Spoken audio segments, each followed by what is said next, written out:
Mister Accursio Sclafani, test probante contro la Nissa, però come tutti gli allenatori, come tu mi insegni, era importante vedere a che punto è la squadra a 20 giorni dall'inizio della stagione.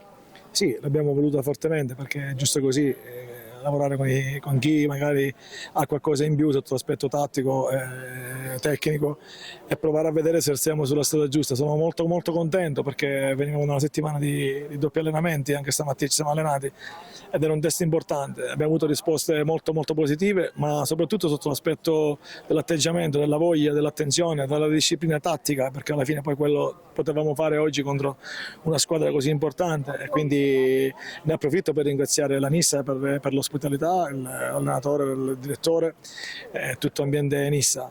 Quindi dobbiamo continuare a lavorare così, ci sono tanti margini di miglioramento. I ragazzi lo sanno, però stiamo cercando di creare qualcosa di importante e questa è la strada giusta. Diciamo che oggi il test con la Nissa è la seconda notizia importante della giornata, oggi ufficiale anche l'arrivo di Luca Ficarrotta, un ulteriore regalo per una squadra che comunque è già ben costruita. Sì, devo dire grazie alla mia società perché sta facendo sforzi notevoli e importanti. L'arrivo di Ficarotta, così come l'arrivo di qualche altro, non può fare altro che andare a migliorare quello che è già lo status della squadra e quelle che sono le nostre ambizioni.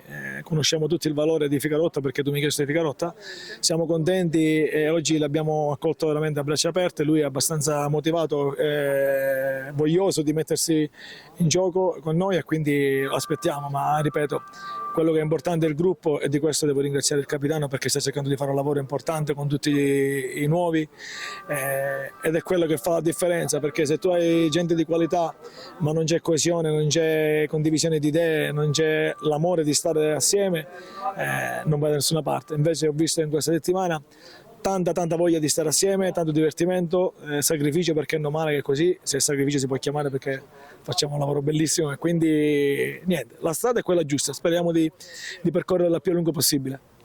Voi state facendo un grande lavoro, anche la società ha fatto fin qui un grande lavoro, il pubblico sta rispondendo in maniera importante, si può dire che il Camarat giocherà praticamente in 12 per 30 partite la prossima stagione. Sì, ma lo è stato così anche lo scorso anno. Dal mio arrivo da dicembre in poi ho visto soltanto veramente una coesione, come hai detto bene tu, di società, staff tecnico, squadra e tifosi. È quello che deve fare la differenza. Anche oggi sono venuti a sostenere la nostra squadra e di questo ne siamo abbastanza contenti. Speriamo di regalargli sempre tante soddisfazioni. Quello che posso garantire è tanto lavoro, tanta passione e tanto rispetto per la maglia e per il popolo di Camarata.